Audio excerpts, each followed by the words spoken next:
Capítulo 7. Porque este Melquisedec, rey de Salem, sacerdote del Dios Altísimo, que salió a recibir a Abraham que volvía de la derrota de los reyes, y le bendijo, a quien asimismo dio a Abraham los diezmos de todo, cuyo nombre significa primeramente Rey de Justicia, y también Rey de Salem, esto es, Rey de Paz, sin padre, sin madre, sin genealogía, que ni tiene principio de días, ni fin de vida, sino hecho semejante al Hijo de Dios, permanece sacerdote para siempre. Considerad pues cuán grande era éste, a quien aún Abraham el patriarca dio diezmos del botín. Ciertamente los que de entre los hijos de Leví reciben el sacerdocio, tienen mandamiento de tomar del pueblo los diezmos según la ley, es decir, de sus hermanos, aunque éstos también hayan salido de los lomos de Abraham. Pero aquel cuya genealogía no es contada de entre ellos, tomó de Abraham los diezmos y bendijo al que tenía las promesas. Y sin discusión alguna, el menor es bendecido por el mayor. Y aquí ciertamente reciben los diezmos hombres mortales, pero allí uno de quien se da testimonio de que vive. Y por decirlo así, en Abraham pagó el diezmo también Leví, que recibe los diezmos, porque aún estaba en los lomos de su padre cuando Melquisedec le salió al encuentro. Si pues la perfección fuera por el sacerdocio levítico, porque bajo él recibió el pueblo la ley, ¿qué necesidad habría aún de que se levantase otro sacerdote según el orden de Melquisedec y que no fuese llamado según el orden de Aarón? Porque cambiado el sacerdocio, necesario es que haya también cambio de ley. Y aquel de quien se dice esto es de otra tribu, de la cual nadie sirvió al altar. Porque manifiesto es que nuestro Señor vino de la tribu de Judá, de la cual nada habló Moisés tocante al sacerdocio. Y esto es aún más manifiesto si a semejanza de Melquisedec se levanta un sacerdote distinto, no constituido conforme a la ley del mandamiento acerca de la descendencia, sino según el poder de una vida indestructible. Pues se da testimonio de él: tú eres sacerdote para siempre, según el orden de Melquisedec. Queda pues abrogado el mandamiento anterior a causa de su debilidad e ineficacia, pues nada perfeccionó la ley, y de la introducción de una mejor esperanza por la cual nos acercamos a Dios. Y esto no fue hecho sin juramento, porque los otros ciertamente sin juramento fueron hechos sacerdotes, pero éste con el juramento del que le dijo: juró el Señor y no se arrepentirá. Tú eres sacerdote para siempre, según el orden de Melquisedec. Por tanto, Jesús es hecho fiador de un mejor pacto. Y los otros sacerdotes llegaron a ser muchos, debido a que por la muerte no podían continuar. Mas éste, por cuanto permanece para siempre, tiene un sacerdote inmutable, por lo cual puede también salvar perpetuamente a los que por él se acercan a Dios, viviendo siempre para interceder por ellos. Porque tal sumo sacerdote nos convenía, santo, inocente, sin mancha, apartado de los pecadores, y hecho más sublime que los cielos, que no tiene necesidad cada día, como aquellos sumos sacerdotes, de ofrecer primero sacrificio por sus propios pecados y luego por los del pueblo, porque esto lo hizo una vez para siempre, ofreciéndose a sí mismo. Porque la ley constituye sumos sacerdotes a débiles hombres, pero la palabra del juramento, posterior a la ley, al Hijo, hecho perfecto para siempre. Capítulo 8. Ahora bien, el punto principal de lo que venimos diciendo es que tenemos tal sumo sacerdote, el cual se sentó a la diestra del trono de la majestad en los cielos, ministro del santuario y de aquel verdadero tabernáculo que levantó el Señor y no el hombre. Porque todo sumo sacerdote está constituido para presentar ofrendas y sacrificios, por lo cual es necesario que también éste tenga algo que ofrecer.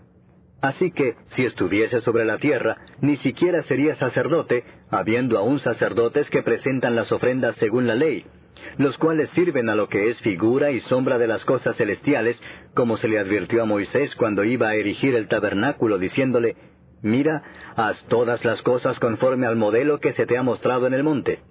Pero ahora, tanto mejor ministerio es el suyo, cuanto es mediador de un mejor pacto, establecido sobre mejores promesas. Porque si aquel primero hubiera sido sin defecto, ciertamente no se hubiera procurado lugar para el segundo. Porque reprendiéndolos dice: he aquí vienen días, dice el Señor, en que estableceré con la casa de Israel y la casa de Judá un nuevo pacto, no como el pacto que hice con sus padres el día que los tomé de la mano para sacarlos de la tierra de Egipto, porque ellos no permanecieron en mi pacto, y yo me desentendí de ellos, dice el Señor. Por lo cual, este es el pacto que haré con la casa de Israel después de aquellos días, dice el Señor. Pondré mis leyes en la mente de ellos, y sobre su corazón las escribiré. Y seré a ellos por Dios, y ellos me serán a mí por pueblo. Y ninguno enseñará a su prójimo, ni ninguno a su hermano, diciendo, Conoce al Señor, porque todos me conocerán, desde el menor hasta el mayor de ellos, porque seré propicio a sus injusticias, y nunca más me acordaré de sus pecados y de sus iniquidades. Al decir nuevo pacto, ha dado por viejo al primero, y lo que se da por viejo y se envejece, está próximo a desaparecer. Capítulo 9. Ahora bien, aún el primer pacto tenía ordenanzas de culto y un santuario terrenal, porque el tabernáculo estaba dispuesto así. En la primera parte, llamada el lugar santo, estaban el candelabro, la mesa y los panes de la proposición. Tras el segundo velo estaba la parte del tabernáculo llamada el lugar santísimo, el cual tenía un incensario de oro y el arca del pacto cubierta de oro por todas partes, en la que estaba una urna de oro que contenía el maná, la vara de Aarón que reverdeció y las tablas del pacto, y sobre ella los querubines de gloria que cubrían el propiciatorio, de las cuales cosas no se puede ahora hablar en detalle. Y así dispuestas estas cosas, en la primera parte del tabernáculo entran los sacerdotes continuamente para cumplir los oficios del culto. Pero en la segunda parte, solo el sumo sacerdote una vez al año, no sin sangre, la cual ofrece por sí mismo y por los pecados de ignorancia del pueblo, dando el Espíritu Santo a entender con esto que aún no se había manifestado el camino al lugar santísimo, entre tanto que la primera parte del tabernáculo estuviese en pie, lo cual es símbolo para el tiempo presente, según el cual se presentan ofrendas y sacrificios que no pueden hacer perfecto en cuanto a la conciencia al que practica ese culto, ya que consiste solo de comidas y bebidas, de diversas abluciones y ordenanzas acerca de la carne, impuestas hasta el tiempo de reformar las cosas. Pero estando ya presente Cristo, sumo sacerdote de los bienes venideros, por el más amplio y más perfecto tabernáculo, no hecho de manos, es decir, no de esta creación, y no por sangre de machos cabríos, ni de becerros, sino por su propia sangre, entró una vez para siempre en el lugar santísimo, habiendo obtenido eterna redención. Porque si la sangre de los toros y de los machos cabríos, y las cenizas de la becerra, rociadas a los inmundos, santifican para la purificación de la carne, cuánto más la sangre de Cristo, el cual mediante el Espíritu Eterno se ofreció a sí mismo sin mancha a Dios, limpiará vuestras conciencias de obras muertas para que sirváis al Dios vivo. Así que, por eso es mediador de un nuevo pacto, para que interviniendo muerte para la remisión de las transgresiones que había bajo el primer pacto, los llamados reciban la promesa de la herencia eterna. Porque donde hay testamento, es necesario que intervenga muerte del testador, porque el testamento con la muerte se confirma, pues no es válido entre tanto que el testador vive. De donde ni aun el primer pacto fue instituido sin sangre, porque habiendo anunciado Moisés todos los mandamientos de la ley a todo el pueblo, tomó la sangre de los becerros y de los machos cabríos, con agua, lana escarlata e hisopo, y roció el mismo libro y también a todo el pueblo, diciendo, Esta es la sangre del pacto que Dios os ha mandado.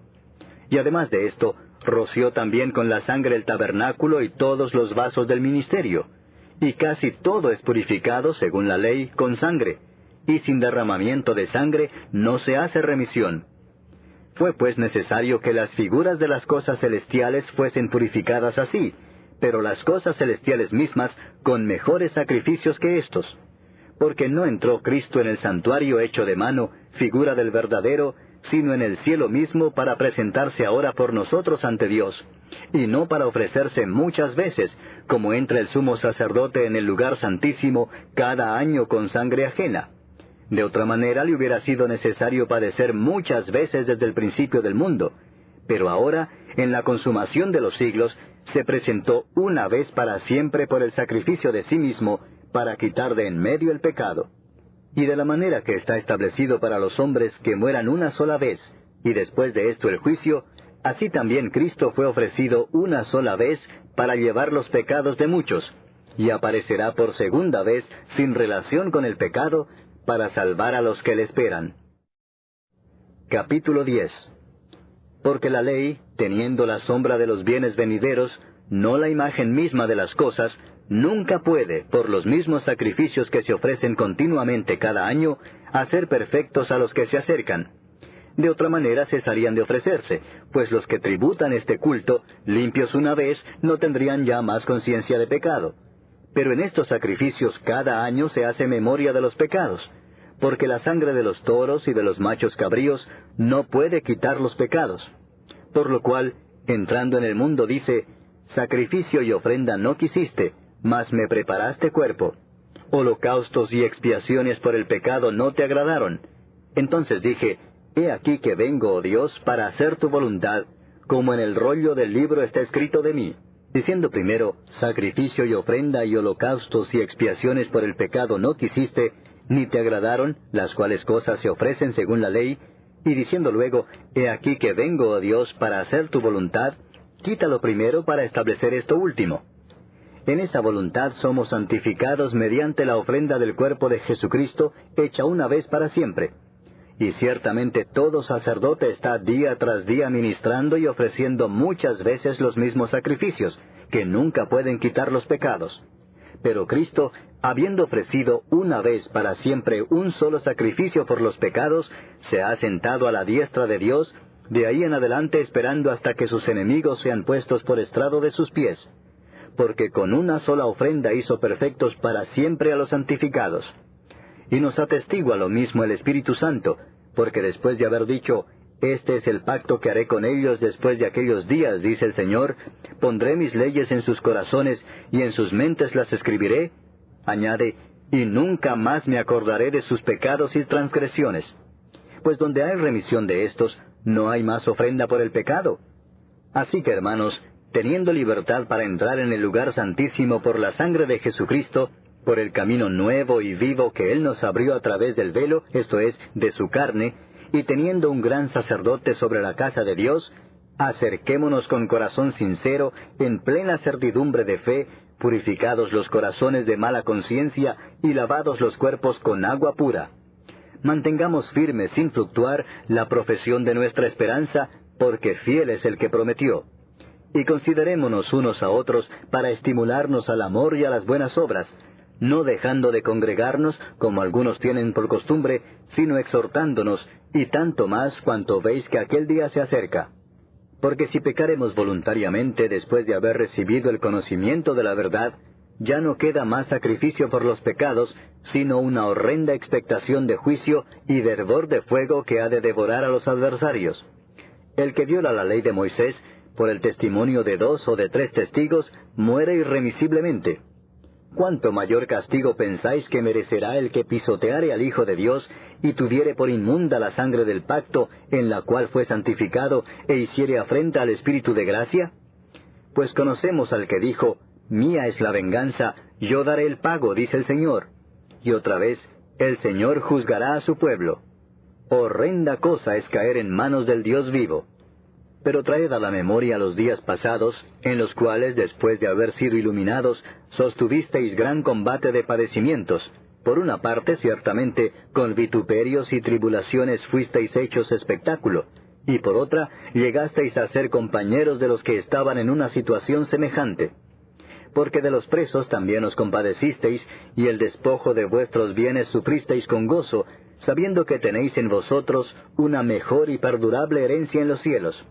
No perdáis pues vuestra confianza, que tiene grande galardón, porque os es necesaria la paciencia, para que habiendo hecho la voluntad de Dios, obtengáis la promesa. Porque aún un poquito, y el que ha de venir vendrá, y no tardará. Mas el justo vivirá por fe, y si retrocediere, no agradará a mi alma. Pero nosotros no somos de los que retroceden para perdición, sino de los que tienen fe para preservación del alma.